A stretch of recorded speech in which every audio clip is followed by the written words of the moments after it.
नमस्कार विद्यार्थियों, स्वागत है आप सभी का आपके YouTube चैनल एजुकेशनल कम्युनिटी में। और आज की इस वीडियो में हम बात करेंगे बाह्य प्रयत्न के आधार पर ध्वनियों के जो वर्गीकरण है वह कितने प्रकार का है।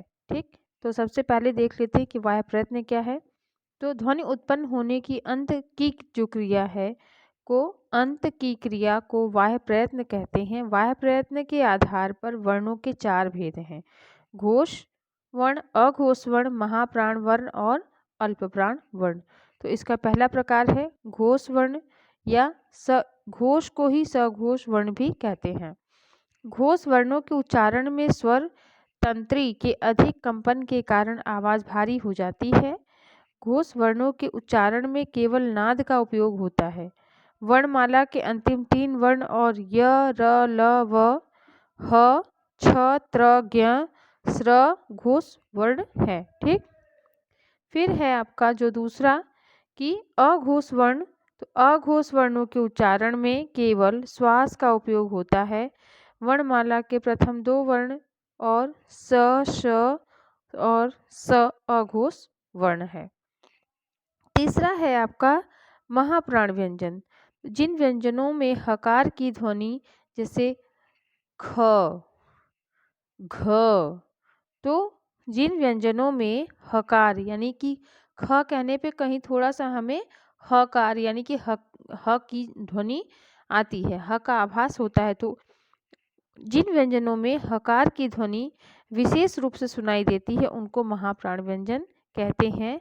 स्पर्श व्यंजनों में प्रत्येक वर्ग का, स्पर्श व्यंजन कहने से मतलब कि इसके पहले जो हमने अभियंता प्रयत्न में पढ़ा था कि 5 वर्ग हैं स्पर्श व्यंजन, क वर्ग, च वर्ग, ट वर्ग, त वर्ग, प वर्ग। तो उसी से मतलब है यहाँ पे कि स्पर्श व्यंजनों में प्रत्येक वर्ग का दूसरा व चौथा वर्ण और ऊष्म वर्ण महाप्राण व्यंजन है।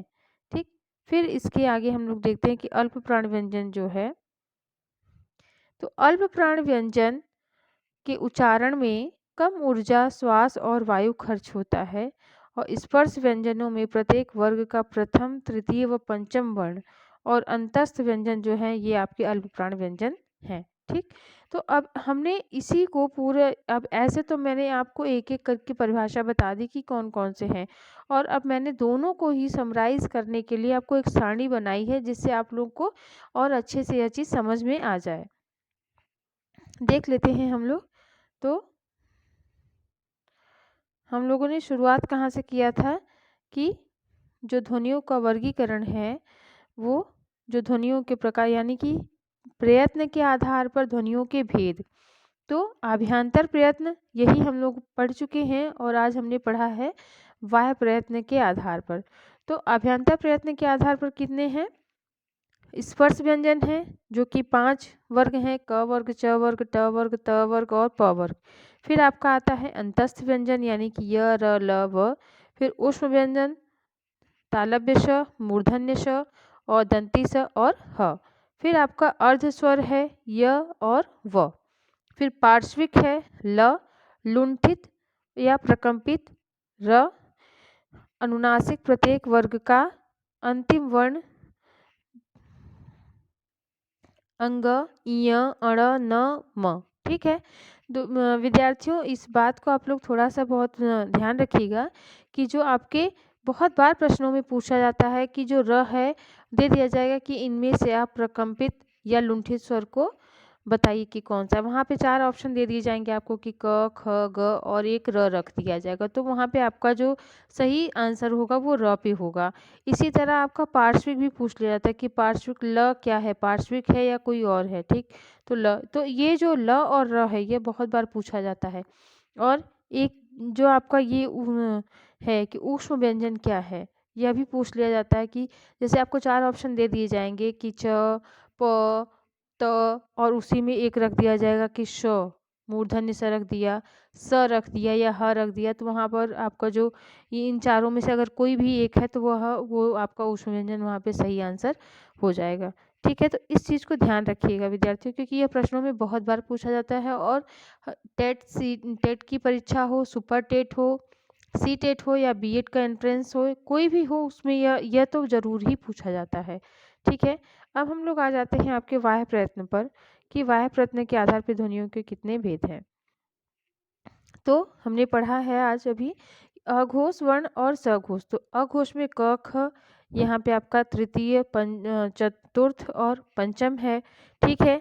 इसी प्रकार अल्प प्राण और महाप्राण भी हमने पढ़ा कि प्रत्येक वर्ग का प्रथम, तृतीय और पंचम और महाप्राण में द्वितीय और चतुर्थ वर्ग। और इनके अतिरिक्त भी कुछ ऐसे व्यंजन हैं कि जो कि अल्प प्राण और महाप्राण की श्रेणी में आते हैं। जैसे अल्प प्राण में आपके जो सारे अंतस्थ व्यंजन है यानी कि य, र, ल, व, ये आपके सभी अल्प प्राण व्यंजन के अंतर्गत आएंगे। और जो ऊष्म व्यंजन है यानी कि आप दंत तालव्य श और मूर्धन्य स और स और ह, ये आपका महाप्राण व्यंजन में आएगा।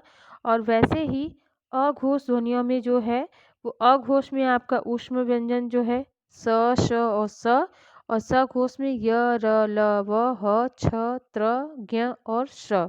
तो ये आ जाएंगे। और सभी स्वर यानी जो सभी अ, आ, ई, उ, ए, ऐ, ओ, औ, री, ये सारे आपके 11 स्वर हैं, वो सभी स्वर जो हैं वो सघोष होते हैं। ठीक है। तो आपको आज का वीडियो कैसा लगा और ज़रूर बताइएगा कमेंट करके। और आपकी जो समस्याएं हो कमेंट के द्वारा आप लोग पूछ सकते हैं। हिंदी से संबंधित जो भी समस्या हो आपको, आप वो कमेंट में पूछ सकते हैं। हमसे जितना भी निराकरण हो सकेगा उतना करने का प्रयास करेंगे।